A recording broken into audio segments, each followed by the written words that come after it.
Stricken deaf, blind, and mute by a childhood illness, Helen Keller learned to read, write, and speak thanks to the efforts of her miracle-working instructor, Anne Sullivan, who also became a friend and companion. But how exactly did Sullivan manage to connect with a student who couldn't see or hear? Well, today we're going to take a look at how the miracle worker Anne Sullivan taught Helen Keller to communicate. But before we get started, be sure to subscribe to the Weird History channel. After that, leave a comment and let us know what other inspiring topics you would like to hear about next. Okay, time to study up on a famous teacher.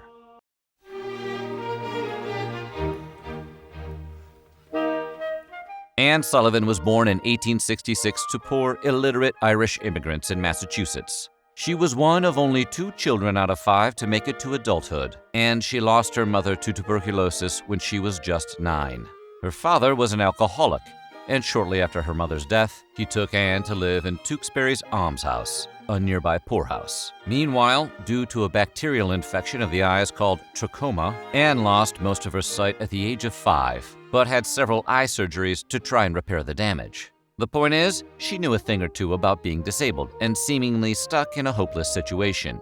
In 1880, after personally pleading with the state of Massachusetts, Anne Sullivan was sent to the Perkins School for the Blind. The other students at the Perkins School teased her because she was so poor, but Anne focused on learning and established close relationships with several of her teachers. Sullivan was smart, and she quickly caught up intellectually. For her, that meant learning how to communicate as a blind person, as well as with students at the school who were both blind and deaf. She learned finger spelling and palm writing, the latter of which would turn out to be an essential tool for her future student, Helen Keller. Thanks to her surgeries, Anne slowly regained her sight. By the end of 1882, she was able to read print off of a page. She continued to study at Perkins, and in 1886, she graduated as valedictorian of her class.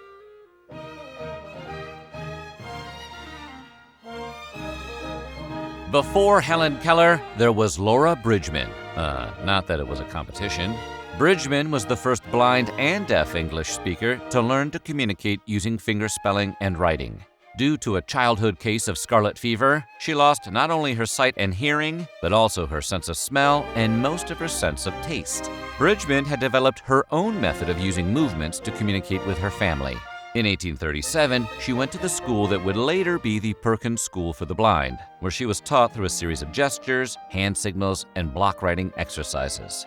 Bridgeman learned words and spelling through raised print on pages, and by 1850, she was studying subjects like history, philosophy, mathematics, writing, and geography. She acquired international fame after her teacher published a paper on his methods, and even caught the attentions of intellectuals like Charles Dickens. If there's one person who appreciated a story of childhood hardship, it was Dickens. When Sullivan went to Perkins in 1880, Bridgeman had been there for almost 50 years.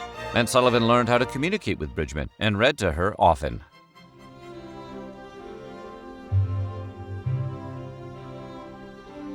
When she was just 19 months old, Helen Keller was stricken with an unknown illness that took her hearing and sight. Keller had been an inquisitive and intelligent child, but now, unable to communicate, she turned into a frustrated and angry toddler. Sometimes, Helen tried to communicate with grunts and gestures, but other times, she just threw tantrums. Which is understandable. Grown adults throw tantrums when Panera is out of bagels, so Helen was more than entitled to her meltdowns. Luckily for her, her parents were wealthy, educated, and desperate to find a way to help her, but they didn't want to have her institutionalized. After Helen's mother read Charles Dickens' description of Laura Bridgeman in American Notes, the Kellers became inspired by Bridgeman's achievements and felt some hope for Helen's prospects. The couple reached out to a number of doctors and were eventually referred to Alexander Graham Bell, who was not a doctor. But Bell had been working with deaf children in Washington, D.C., and he recommended the Kellers contact the Perkins School for the Blind. Arthur Keller wrote to the school, and they in turn sent their star pupil, Anne Sullivan, to work with Helen.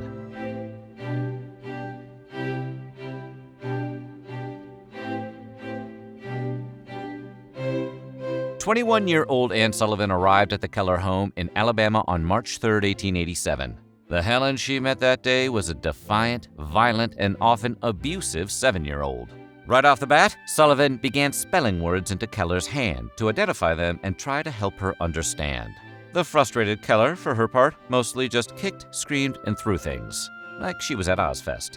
And also quickly learned that Helen had no manners, especially when it came to meals. In one incident, Keller tried to grab food off Sullivan's plate, which was a common occurrence in the house. Sullivan smacked Keller's hand with a spoon repeatedly until Keller stopped trying. The tantrum that followed was fierce, but Sullivan simply ignored it and continued with her meal. Sullivan had a reputation of being stubborn while she was at Perkins, but now she knew how to use her stubbornness as a teaching tool, which made her a good match for her new student. To teach Helen, Sullivan employed the methods Laura Bridgeman had used along with other techniques she learned at Perkins. This included things like spelling the names of items into Keller's hand. But Keller remained confused. Thankfully, she had a breakthrough. Sullivan spelled W-A-T-E-R into Keller's hand one day, and then placed that same hand into water. Keller immediately understood that all things had names, and thus began to grasp the basics of language. After that, she wanted to know the names for everything. Within a matter of weeks after her water epiphany, Keller had soaked up words for over 100 objects, as well as for several actions and concepts.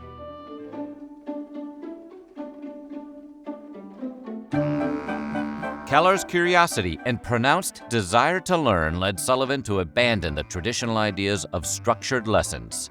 Instead, the two spent as much time outside as possible. Keller responded to sunlight on her face and liked to smell and touch flowers, trees, and whatever else she could find. She would later reflect on those outdoor experiences, saying, "All my early lessons have in them the breath of the woods, the fine, resinous odor of pine needles, blended with the perfume of wild grapes." Man, all the classrooms we were in smelled like shoes. Keller would later say she thought of these experiences as learning from life itself. Through Sullivan, Keller learned the basics of arithmetic, which she did not particularly enjoy, as well as botany and zoology. She also began to write. After that, she wrote to everyone. She wrote to the director of the Perkins School, to family members, and she even struck up a correspondence with Alexander Graham Bell, which apparently was a thing everyone could do in those days. Guess he was in the phone book. By 1890, Keller was learning the fundamentals of speech at the Perkins School. She was determined to practice the sounds she learned by touching the lips, cheeks, and throat of her instructor. With repetition and determination, Keller was able to talk to her family on her next visit home, rendering them silent in awe and pride. Helen would later recall her eyes filled with tears as her mother pressed her close and took in every syllable. Her sister Mildred held her hand and kissed it and started dancing, while her father expressed his pride and affection in a big silence. It was a genuine Hallmark moment, although Hallmark wouldn't actually exist for another 2 decades.